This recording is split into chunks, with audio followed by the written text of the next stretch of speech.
Well, Micky, thanks for your time. Just off the back of last week and going down to Forest Green, was that 1 point gained or 2 points lost? Either way, you're getting a decent run together now. Yeah, well, look, ultimately we went there to win. I think that's important for me to say. We didn't go down there to get a point. We went down there to win. What a hard-fought game between two teams, trying to really on the front foot, trying to win. I think to share the spoils at the end was from a football person like myself, in some ways was probably the fair result. In terms of us as a group, we defended really, really well, passed the ball around well, our intensity was good. We need to score goals, so we're working towards that all the time. Creating chances, so it's just about that next part of it now, putting the ball in the net, but certainly other people are finding it difficult to score against us. So yeah, there's always things to work on and always things to say, no, lads, you're doing well, just keep that consistent. So that's just what we're trying to do at the minute. But in terms of the environment and the way that the club is, I'm really pleased. It's just one defeat in 5 now in all competitions. Was it always going to take time, this? Because you had a brand new squad, a brand new manager as well after a season. So was it always going to take time just to knit everything together? It always does. And do you ever really get to that place where you say, I've cracked it now? I don't think that ever arrives. You're always trying to make it better. You're always trying to improve it. You're always trying to find that consistency, that key thing, scoring goals and keeping clean sheets. So you'd always be working at that and finding ways of getting better at that. So our job's always ongoing. So in terms of time, it always takes time to build relationships and all the rest of it. But we're in a good place. I'm not going to put pressure on ourselves and say that we haven't got good players here. We have good players. We're building good relationships. Got a good squad, and like I said, the environment is fantastic to work in, and the boys are a great group to come in and spend time with every day. How valuable has it been to have a whole week to prepare in a season where you get games coming thick and fast? Always valuable, but it's not just about getting out in the grass and working. It's about making sure that we rest as well, and work on things that we know that we have to work on to improve. But we've had a good week. We've managed to get behind closed door games for a lad that maybe needed some minutes in the legs, so we got that done as well. And we got some valuable mind rest time, if you like, for the lads who have been gone Saturday, Tuesday, getting them ready for going into another period of Saturday, Tuesday. But we'll just try to build on what we've already done and trying to keep moving things forward. Frustrating not to have Callum McDonald available? Yeah, very. Always is. Very, very frustrating. And we just wish that referees would think more about trying to keep players on the pitch than get them off so quickly. I think they change their psychology a little bit, referees, to trying to keep players on the field of play unless absolutely necessary to get rid of them. I think football would be in a better place. I think football is about 11v11. We should think about ways of maybe helping referees to try and keep it that way for the good of the game. I understand that there's black and white, there's rules, handballs and dangerous play and all the rest of it. But let's try and keep players on the pitch and keep the game healthy with 11v11 battles, because me personally, I don't like watching a game with players sent off unless it's absolutely necessary, which it is. I see necessary, sometimes dangerous play and professional fouls. But Callum McDonald was something that you'll see on Saturday. That will happen on Saturday, where a ball goes over somebody's head and they just try and hook it and somebody gets to it first, and there was no intent to endanger people, or it was an honest attempt to get the ball. We never tried to pull somebody down, and he get booked for mistiming a tackle where a guy's just nipped in his blind side to try and get it. let's try and keep players on the pitch. Let's understand that what it is, and try and, like I say, keep it a contest, because then the game completely changed, and we had to go into a getting over the line type of mentality because there wasn't long to go, and it changed the whole spectacle. I know it's something that exists in other sports, but does it make you wonder why ex-footballers, ex-players don't become referees in football? I don't think it's just about ex-players, and I think it's just about human beings understanding the situation at the time and using our communication skills to speak to people, to try and keep people on the pitch. Like in my day when I played, I think it was better because referees would say to you, that's your last chance. And they would communicate with you. Or they would say to you, there's no way that you can get away with that, you're off. Or they would be saying to you during the game, calling your captain there and saying, look, he's going to give me no choice in a minute, he's constantly fouling. Communication, but try and keep players on the pitch. That doesn't have to be an ex-player, that just has to be a state of mind that for the good of the game. I mean, I was watching football last night, and I watch football all the time. It's just about managing the game to try and keep players on it. Why are we so quickly trying to get players off it? So desperate to get your card out. Why? That's surely not what it's about. Yellow cards and red cards are deterrents. They're not ways of stages of getting players off. They're just deterrents. This is what will happen if I believe that you've done something against the rules intentionally. This is what will happen to you. I just think we're just flippantly giving out yellow cards now and putting ourselves under pressure and leaving ourselves in a place where we've got to send people off. And that's not good for the game. It's not good for the game.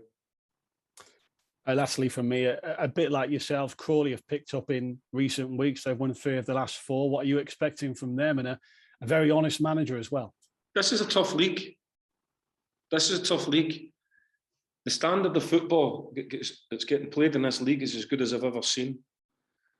Some of the passing and the movement and the organisation and the standard of players is as good as it's ever been since I've been a manager. Coming up against some really good sides. I expect the same on Saturday. You're getting a group of players now that are coming through from academies, and if you go through the teams and you do your homework, they've all come through good academies, and now they're playing consistent football at this level. They've been brought up to play in this way. Teams are full of them. My team's full of ex-academy players that have been brought up to pass from the back and know how to handle a football and press and know about organisation. So Saturday will be no different. It'll be a group of players that have been brought up that way in both teams. So it'll be a tough game. All the games are tough. All the games are very tight. So I expect no different on Saturday. The last couple of matches you played, Salford and Forest Green, teams that, or clubs that have invested in the squads and have high expectations, as Tranmere have, but you've come away from those games with 4 points. So just in general, though, in those games in open play, where do you compare Rovers to those teams that are expecting to be challenging at the top? Only from the evidence that I've seen right up there. Right up there, deservedly won against Salford. Could have went either way against Forest Green. Had other tough games against other teams as well that have invested in their squad. The expectations at Tranmere should never change. As long as they're fair and kind of educated, then you've got no problem with that. So I think if you came to watch Tranmere at the minute, you would say that they could compete with anybody in the division. The quality of players we've got, and it's about finding consistency of doing that and scoring more goals like everybody has to do. But we're certainly showing good qualities, enjoying our football and developing a way of playing that I think that the Tranmere fans want to see. But the big thing is that I've been able to get to know my players better and find that way. I think that with the qualities they've got, in order to try and deliver on that, whether it be wide men and a bit of pace and good energy and technique and good desire. So we're certainly heading in the right direction. I think there's still improvement to be done. I think there always should be to be done. But we're enjoying playing. I'm enjoying watching the team. I think I kind of generally know what they're trying to achieve when they've got the ball. and I can generally see what they're trying to do when they haven't. So that's a good place to be. And we just have to keep working at the quality within the asks that we're asking them to do are always good. And I keep driving that, keep asking them to get better. So no, I think we're working forward and we're doing okay. I think you said after the Forest Green match that you were a bit more comfortable now that you'd found a formula that works for your team. And where does that come from? Has that just come from playing matches or people communicating with each other? And have you seen a big difference in, say, maybe those sort of early first few games of the season to the last couple? I think a bit of everything, Richard. I think my experience as a manager, I look at games and I allow the games to tell me. I don't go guessing. I look for evidence. I look and I go, right, okay, that's not happening. That is. Early evidence that I watched suggested to me that when some people played certain systems, we weren't quite dealing with it properly and we weren't showing enough identity of ourselves that I felt that would give us a chance of winning their games or giving ourselves a chance of winning the games. So you're trying to very quickly through training, communicating with other people, watching it back, looking at the evidence in the games, looking at what you've got in the building in terms of talent and players, and then try and find a way of finding your own identity. I think we, over the last 4 games, have found that with the quality that we have, the qualities of the staff, the quality of the playing staff that we have a way of playing that we can play against different systems now and still have the identity of our own. Of course, as you go through the season, things might change, but we have a bit of a plan B now that we'll think about, that if we have to change to something in systems or personnel, that we can do that because we're getting to know each other better. But Saturday we didn't have to change. They played with a back 3. We didn't have to change. We found a way of nullifying them as well as what I thought we could, and causing them problems with the qualities that we had in our system and the personnel that we had. And you just keep looking at that. And then from the bench, you look and you see how can I change it again. And that's what you do with your experience as a manager. You try and get to that place. And I think on Saturday we showed good signs that we have our own identity of the way that we want to play now, and we think we can cause you problems with that. And I think I can nullify your system or the way that you want to play with the energy and the leg power, lung power and desire of what we have as well. You've been pretty rock solid at the back all season, only 3 goals conceded in the league. And of course, a contributor to that is of course the goalkeeper, and Ross Doohan's come in and he's had to be patient, hasn't he? Because you had Jeffy in good form, but he's come in and seems to have taken to his task like a duck to water. It's always difficult, Richard, with goalkeepers because you can only pick one. And the chances of you bringing them on as a substitute, touch wood, because I wouldn't like to keep having to change my goalkeeper, but they're very low. You don't often make a substitution goalkeeper. Outfield players always would believe that they have an opportunity to come on and try and affect the game. I don't see many managers changing their goalkeepers. So it's a difficult position. What I try and be with them is honest and say, look, I don't have a number 1 here. I don't. 2 goalkeepers are excellent and have great qualities. I'm blessed at Tranmere that I have 2 brilliant goalies that I have no problem with putting in at any time. What I have to be able to do is empathise with them and say, yeah, I understand that you both want to play. And as long as that stays healthy competition, then brilliant, because ultimately the only winner has to be Tranmere, because I've got 2 great goalies. And I've just got to be fair with them, and when the opportunity comes, play them. But there's other areas of the pitch that people can find themselves unlucky not to play as well. But I just have to keep my emotion out of it and pick the best team that I believe will give Tranmere a good result of winning a game on that day, or keep it fair with how I pick the next team from the evidence that I had either in the training week or the game before, or what I think might give us a chance of winning the next game. So that's coldly, I've got to just think like that as a manager, but it is a difficult position, goalkeeping. As James mentioned, now Callum McDonald this weekend, and we've seen especially at Prenton Park recently, that sort of that dynamic of getting players up and down the flanks. Does that change, not having him, does that change how you need to set up really on Saturday at all? Well, it always does, because they all have different qualities. We're human beings and we have different ways of playing. So the thing that you go to do then as a manager is no look for a player to suddenly become Callum McDonald.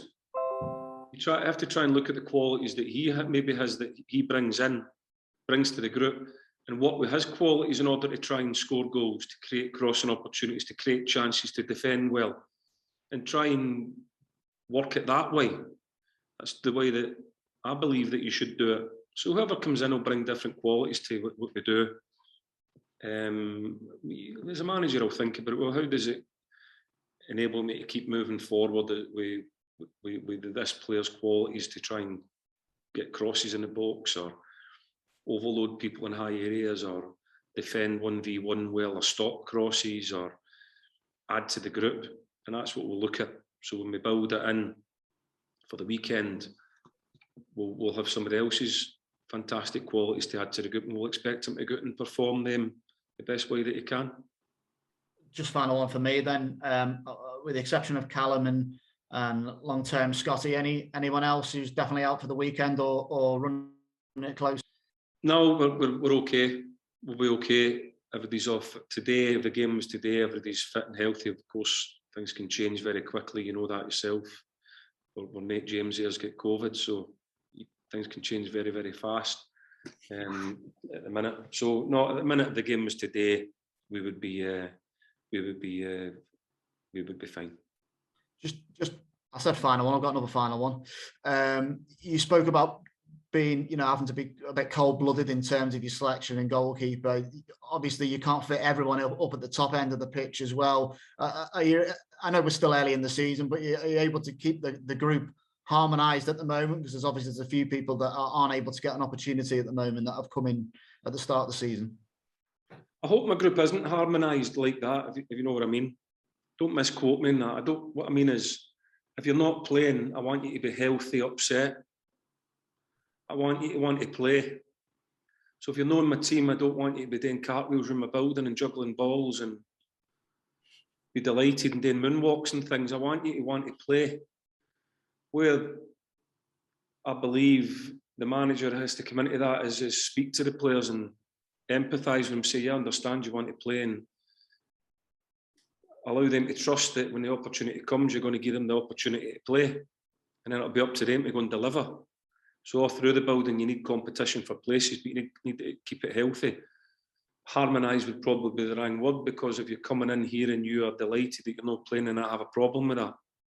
But I think that we have a good environment that understands that when you're not playing, it tells you, and it tries to give you the best opportunity possible, that when the opportunity does come, that you're ready.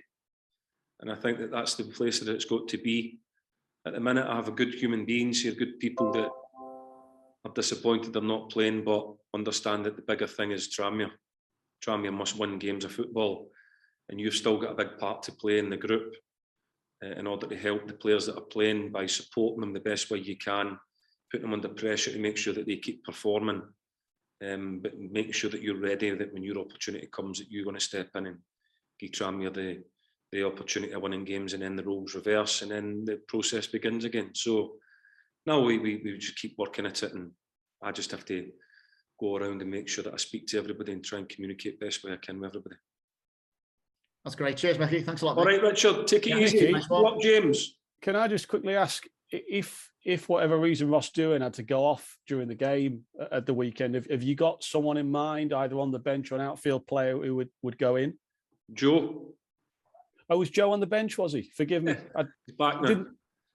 Right, fine. I didn't see his name at Forest Green. He's back now, and Foley also can play and goal. Right, that's good to know. Foley can play in goals. Right. And